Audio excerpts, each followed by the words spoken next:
Matt Walsh. So edgy teenagers? Let me guess. Edgy boys? I'm going to assume this is boys. So wait a minute. What is this? The male teenagers are trending more and more. Oh, I've seen this. Okay. You know, I was thinking of talking about this in a different segment, but we'll talk about it now. The Hill has this startling headline, startling for them anyway. Actually, no, High school boys are trending conservative. Oh no, dear God. A popular narrative suggests young people are reading now from the article are liberal and getting more liberal. Thus, social media buzzed when a chat surfaced in spring that seemed to suggest 12th grade boys have become overwhelmingly conservative. As with many Reddit posts and viral tweets, the tweet was more complicated. The truth was more complicated, but the numbers do say this. 12th grade boys are nearly twice as likely to identify as conservative versus liberal, according to a respected federal survey of American youth. In annual surveys over the last 3 years, roughly 1/4 of high school seniors self-identified as conservative or very conservative on the Monitoring the Future survey, a scholarly endeavor that dates to the 1970s. Only 13% of boys identified as liberal or very liberal in those years. The figures represent a striking shift in the political views of boys. As recently as the late 2000s, liberal boys occasionally outnumbered conservatives. Back in the Carter era, both boys and girls lean liberal. Nowadays, it's girls who are drifting to the left. The share of 12th grade girls who identified as liberal rose from I wonder why. 19% in 2012 to 30% in 2022. Only 12% of girls identified as conservative in the last year's survey administered by the University of Michigan. Young women, too, are trending liberal. Women ages 18 to 29 are more likely to identify as liberal. We know this, but what about the boys? So that's kind of the headline. That you've got. That was kind of the article, idiot, but okay. Overall, young men and boys are trending conservative. And when you narrow it down to 12th grade boys, they're twice as likely to identify as conservative versus liberal, which is a striking difference from the past, as they point out. Now, do you think with AFD popularity, Giorgia Meloni's victory in Italy, and the Polish right being very successful, there's going to be a right-wing backlash in Europe? Okay. So I'm not like the most well-versed in all of European politics, but we saw kind of a little bit of this with Brexit, right? Like, when I think of right-wing backlashes in Europe, the first thing that comes to mind is Brexit, which was, I don't know, what was that? Like, that was like 2016-ish time, right? 2015, 2014 or so. And I do think that, like, we might be seeing kind of another right-wing wave. Certainly, like, the AFD's popularity and Meloni's victory, it does kind of indicate that there is a growing conservative movement in Europe. I don't know how long-lasting that's going to be. Brexit, but I'm not sure how long-lasting that's going to be, because we've seen like Brexit kind of happen, right? And did anything meaningful come out of it? To my knowledge, not really.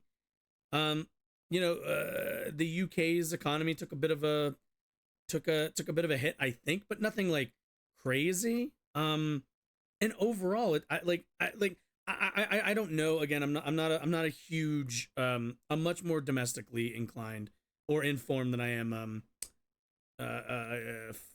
in terms of like between domestic politics and foreign politics. But like, as far as I can tell, there hasn't been this huge right-wing wave because Brexit was such a success. It kind of seemed like an embarrassment to a degree, and the fact that they couldn't hold on to a prime minister for a bit was also really weird, and the Conservative Party there kind of feels like the dog that caught the car. They just don't know what to do. Like, they ran on Brexit, that became a whole thing, and now they have to deliver, but they're not really interested in delivering. That being said, Meloni is different. In Italy, she's not. I don't see her as like a neocon. She, based on what little bit I've been able to consume of her rhetoric and everything else, she seems pretty dedicated to her right-wing bent. But yeah, I certainly think we're gonna see something along those lines. I think we're in the middle of it. I right-wing governments, I find, have a hard time holding on to power for too long because conservative movements are so much better at critiquing from the outside through a lack of power than they are governing. You see it a lot here in the United States. The Republican Party is utter fucking trash when they're actually in power, and they do a piss poor job unless there's like a war or something unique going on of signaling and communicating to the American people that they're the better choice. But what they are good at is when they're not in the presidency, when they're not in power, is endlessly bitching about if only they were in power, they would do this, that, and the other. So I don't know. To me, that's kind of how I'm looking at it. Pro-Ukraine, pro-NATO, in a moderate on welfare state. So she's a standard Western European populist conservative. Yeah, because isn't she? Because she kind of sees NATO as like the vanguard of like the West, right? Like her whole thing is isn't that kind of her vibe? She's very interested in like Western identity, Western civilization, which always makes me raise an eyebrow. I think there are a few things happening here. A few reasons why teenage boys and young men are increasingly becoming conservative. Yeah. And the first is that conservatism is rebellious, okay? It's edgy, it's offensive. Okay, actually, no. I'm curious. Is she, because there is a line between being anti-imperialist and isolationist. Those are two different distinct things, I think. I gotta ask if you mean like if you mean anti-imperialist or if she takes a more isolationist stance. Culture. By our culture standards, it's the rebellious, edgy, offensive thing. And if you have that kind of renegade instinct, that desire to rebel, as many young people do, especially boys, then this is where you go. As I pointed out before, if you're a kid in high school and you want to be edgy and cool, you can't do that by adopting the same position as your middle-aged math teacher. Like the moment that your math teacher starts waving a pride flag and talking about how the Bible is evil. Matt Walsh obviously homeschools his kids. God, I pray for those kids. Hands up if your teacher has ever told you that the Bible is evil in school. Is the moment that it becomes extremely uncool to love the pride flag and hate the Bible. This drives towards, there's a drive among the youth, obviously, towards rebellion. That's not news to anybody. And historically, it's been harnessed by the left against the right. And that's the reason why, if you go back, as they point out, you go back to the 60s and 70s, you're going to find that the situation is completely reversed, where young boys are much more likely to identify as liberal versus conservative. That's because that was the rebellious thing at the time. For a long time, what we can... Wait. Matthew, if your argument is that they're just doing the thing that's cool or the thing that's edgy, why aren't they, for example, the edgiest people in our society? Climate activists. Can I get an answer to that one? Can I get an answer to that one? Consider now to be conservative ideals. Also, I love the idea that were like the popular conservatism mainstream is ideals. edgy the conservative when position, as we consider it now, pro-authority, was the dominant cultural position, rather which is not the case anymore. What's the word? Which means the left is in control. It means they're the dominant cultural force, which is bad. But the good thing is that they lose their rebel status. That's the one good thing. Even if they pretend to still have it, which they do. So you end up with like fairly different, even among aging punk rockers still going out and pretending to rage against the machine by saying everything that your HR rep at work would say. I'm not sure I understand. But it's all a charade, and kids for the most part see right through it. Wait, so this is a great advantage for us. Are they not being edgy? That we should be harnessing much more than. Also, okay. So not to bury the lead here, but yeah, no. So the idea that that boys are becoming like conservative, yeah, I suppose to a degree. Granted, it's also dropped since 2020. Like, we're looking at a historic low of 17%, and we are at a high of 23. So was that a 9, and it's heading downward according to this? But keep in mind, notice these numbers here to the side. These are not 50%. These are not these aren't these aren't like majority numbers. These are 25% or less. Only in 1 year did it peak over a quarter and drop right back down. So are we really talking about 12th graders becoming conservative? No, we're talking about 1/4 at absolute best are becoming are leaning conservative. And granted, again, this is also self-identified, which, do you think self-identified boys have any fucking awareness of their politics? Anybody for that matter, to a degree. Even this chart I'm a bit skeptical of. Granted, they say women mature faster than boys, but even still, like, it's just, but they got to pretend they're cool. They got to pretend they're cool. In Europe, the majority of the rights are divided between European conservative and reformists, which are what I mostly vote for. Strong borders, anti-imperialist, pro-Ukraine. And then we have identity and democracy, ID, which are mostly people spreading fakes about COVID, pro-Russia, anti-America, anti-EU, etc. Majority of rights are divided. Majority of the rights. What do you mean by... Okay, so I'm curious, what do you mean by the majority of rights? Like... I'm just curious what you mean by that, I guess. I understand that there's...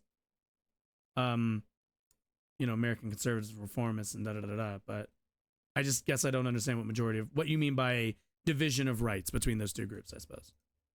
And we are. And you have to harness it in a smart way, obviously. I mean, you can't actually go up to kids and say, hey, kids, want to be edgy and cool? Be conservative. You can't say it as, in a way as on the nose. Okay, you mean like kind of an alignment. Okay, I think I understand. Is that, because that makes it sound lame. But that is basically the message and the truth. Conservatism is edgy. It's much cooler. It's definitely edgy. It is and definitely part of it is edgy. It's the only place where we can have a sense of humor. To be fascist. And that's the other thing about teenage boys. And I know this from having been one not that long ago. Well, pretty long ago. I mean, really long ago, but still. I was one at one time. And I can still remember that as a teenage boy, you have a very outrageous, offensive, kind of morbid, aggressive sense of humor. Teenage boys amuse themselves by insulting each other, like among friends. Do you think that's like a good thing, Matthew? Do you think that could possibly be a bit negative when we talk about the relationship and the way that we socialize boys?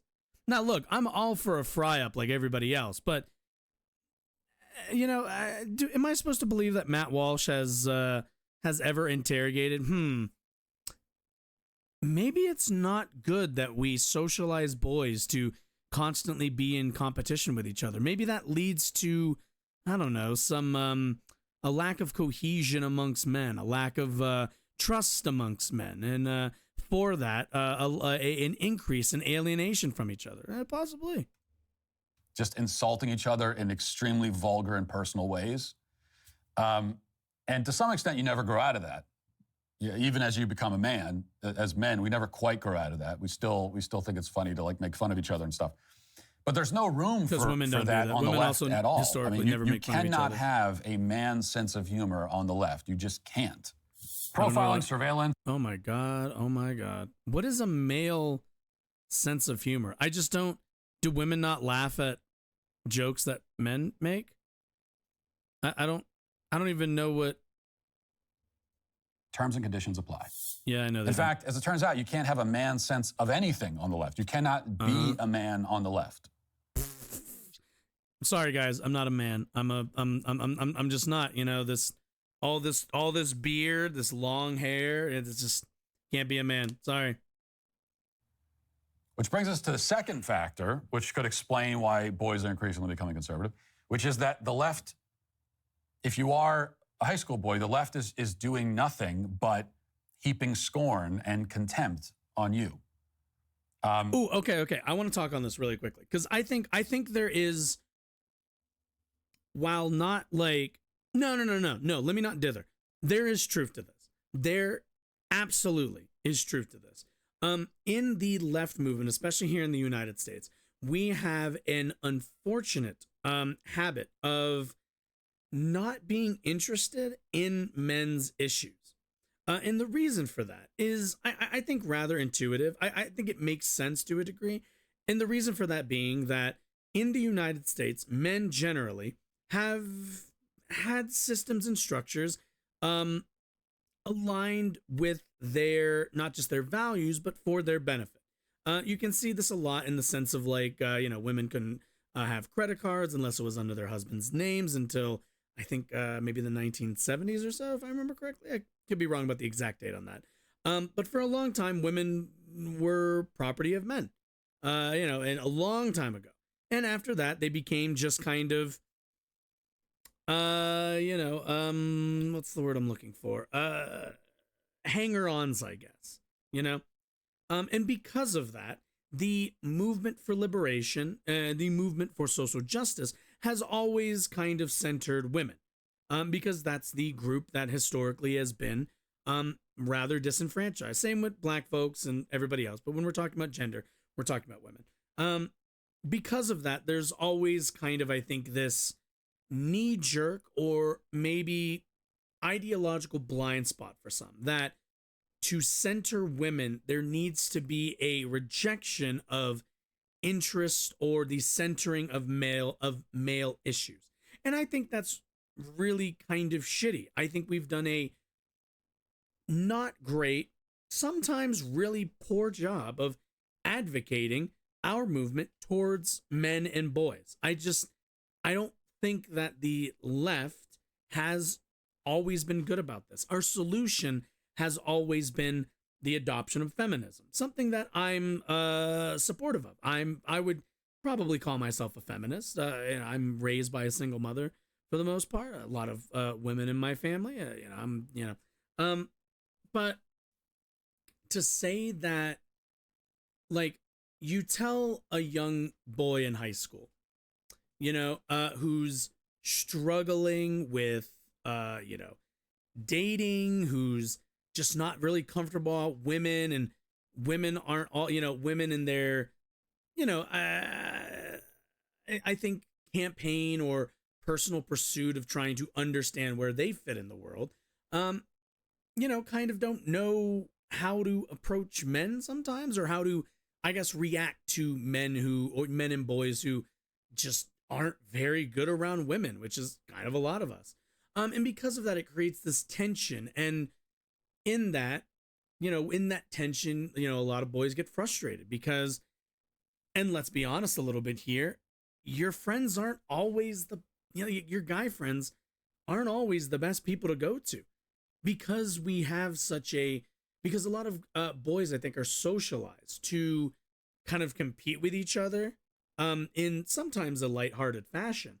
I do think it's led to a lot of kind of internalized pressure when guys go and try to court women and are unsuccessful, and sometimes they're not as, I think,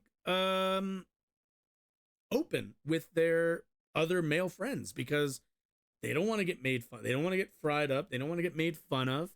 And I certainly think that that's like an element to it. I don't know how big that is, but like the way boys are socialized to interact with each other also, I think, plays with how boys are, I think, mis-socialized to interact and socialize with women.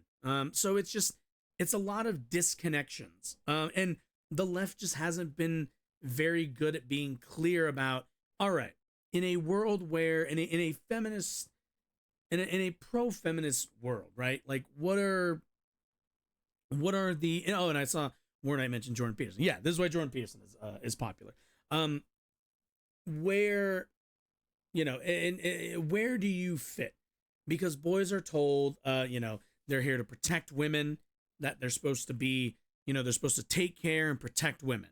And they're supposed to be the breadwinner. And they're supposed to be strong alpha males. And they're supposed to lead. And they're supposed to do all of this stuff that they're told before they even enter into high school so that they can interact with women.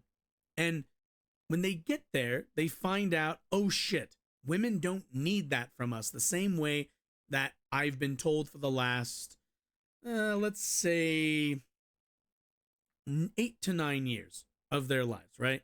And you just don't really know. You're like, fuck, what do I even do with this? How do I, like, I've been told I need to be strong, but that seems to backfire every time. And whenever I like look to people who are on the left, they just kind of say, embrace feminism, but not really explain what the men's role is. So to clear this up and to stop me from rambling, let me attempt to be concise. Fellas out there, if you are in high school struggling with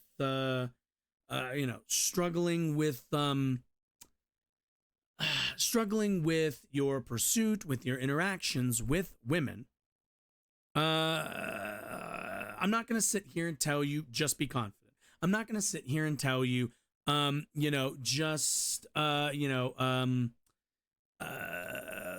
the word I'm looking for?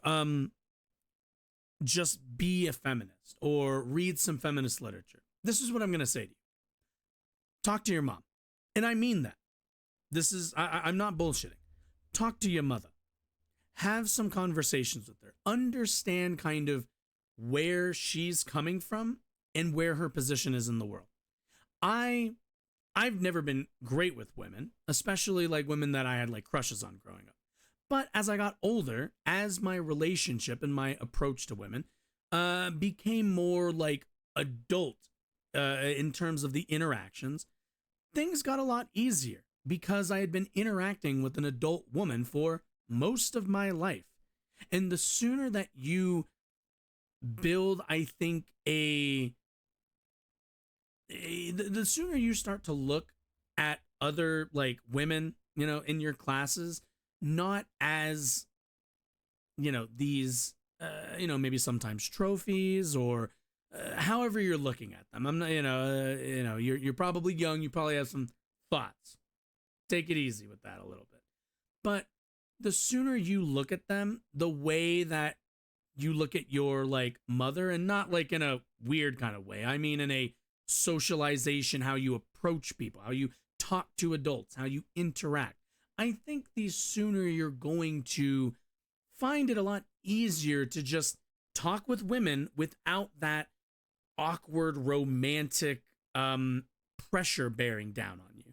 So and I'm not a coach. I'm not like some dating coach. I'm not the most successful person. I've had a few girlfriends, nothing crazy, but I find at least like the best thing to do is approach women the same way you approach guys. Ask about their interests. Ask how they're doing. Be interested in them in a frame that isn't just sexual or you looking for a relationship. And a way to train yourself is to interact with more adult women who you don't have access to. So if your mom has friends, if interact with your friends' moms. Again, not in that way. In the friendly kind of way. Get to look at them as three-dimensional human beings. And as you do that, because you already probably know your friends as moms and think they're cool people or whatever, apply that to the women in your class.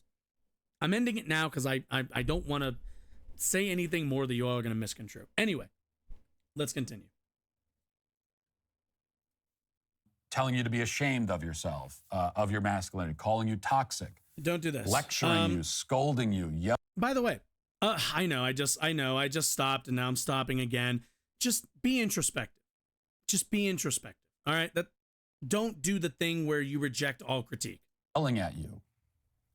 On and on and on. A constant, never-ending harangue.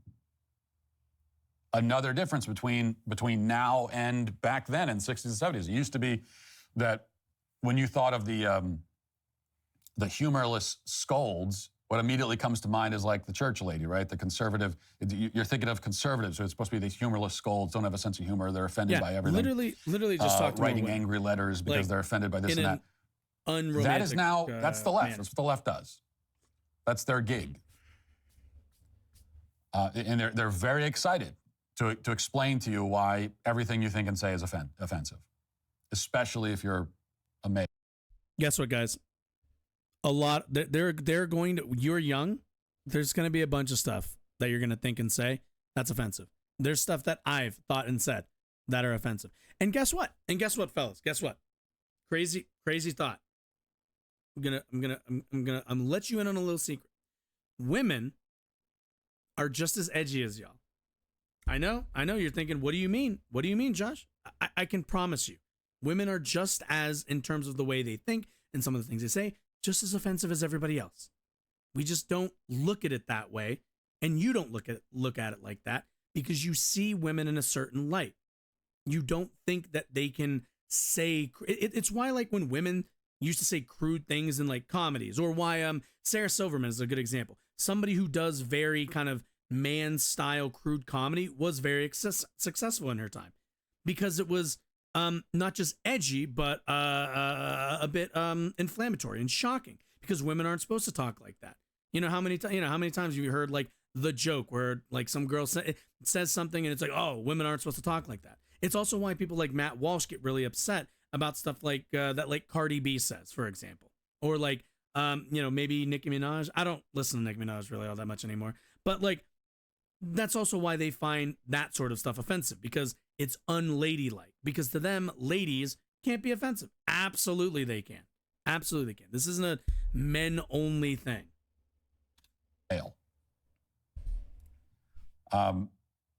So what else are going? If you're a teenage boy, what else are you going to do?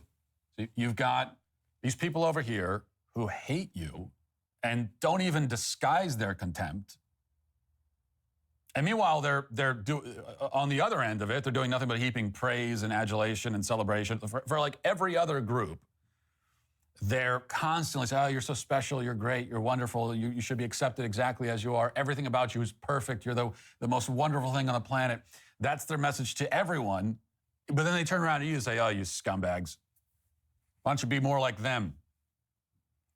Except you can't be more like them because that'd be appropriate. Well, keep in mind also, the systems have always kind of told men that they're special, that they're, that they're unique, that they're special, that they're like the vanguards of society and everything else. That's kind of why you don't get that much praise. But again, like if you're a guy, right? If you're a guy, you saying to somebody, keep in mind, you saying to somebody, hey, I thought you were really, that thing that you did when you, when you stood up for that thing or whatever in class, or, that thing that you said that I really, I really respect that. I really respect that. I really think that, when you believe in something, I really respect that, that you just went out there and said it. Yes. Jesus, is that you? Miso wants it. Miso, come here. Miso. He's among us. Miso. Come here. I know you're not my cat. River's mine, but Miso. Are you going to just stand over there? No, come here. You came in here and now you're... Okay. Maybe you guys will see the cat, but I can't guarantee it. He's not coming over here. I'm sure he will eventually, though. What was I saying? Right, but that's not a bad thing. That's not a bad thing. Telling people that they've done a good job, that they're special, that they're like, those are compliments. Those are good things. You want those. And if you interact and if you participate in positivity amongst other people, guess what? You're going to catch some positivity yourself, which is what you want, right?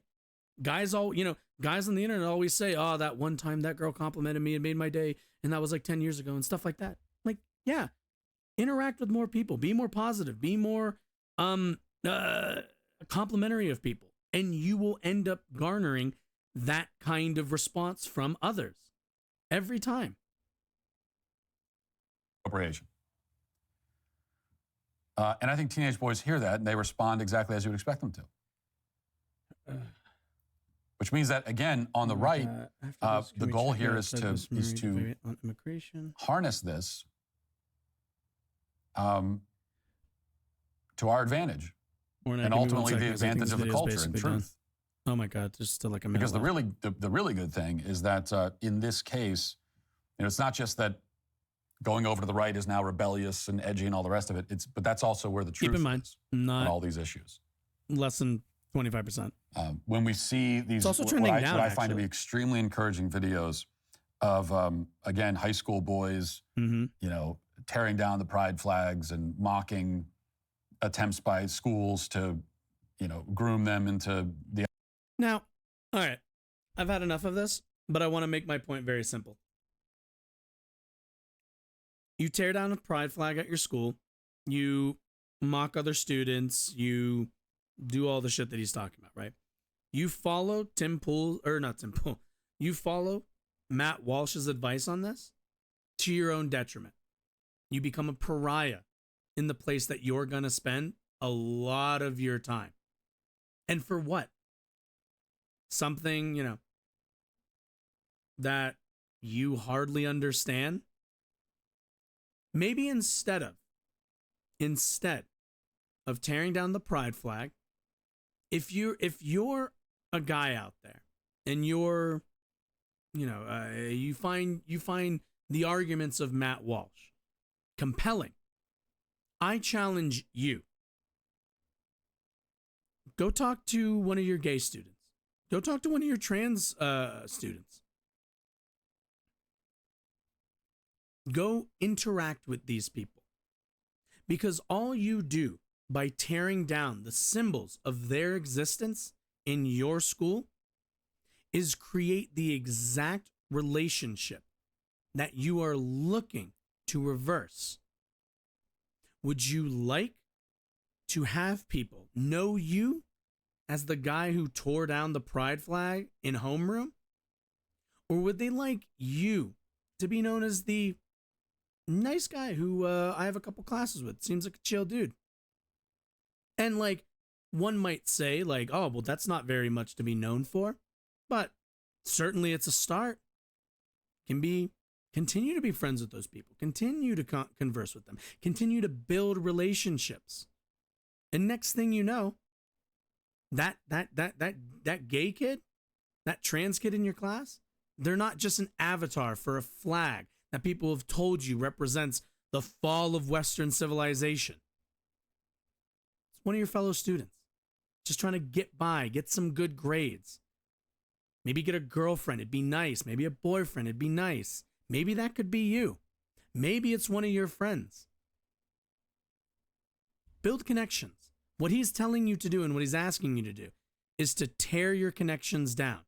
Isolate yourself from everybody around you.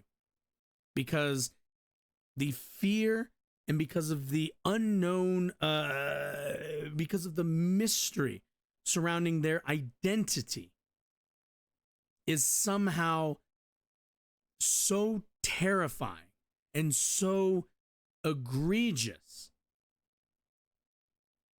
that you should alienate yourself. And go take a look at any of the boys who might be in your class or you might know go to other schools who commit suicide early in their lives. Do you think those boys had healthy connections? Frequently, no.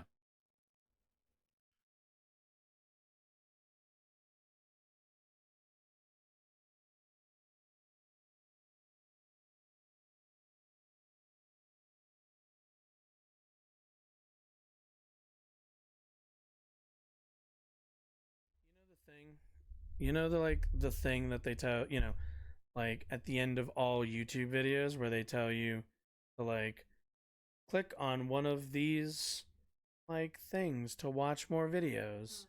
Yeah, I've been meaning to film one of those. So that's what I was doing. I was just setting it up to film one.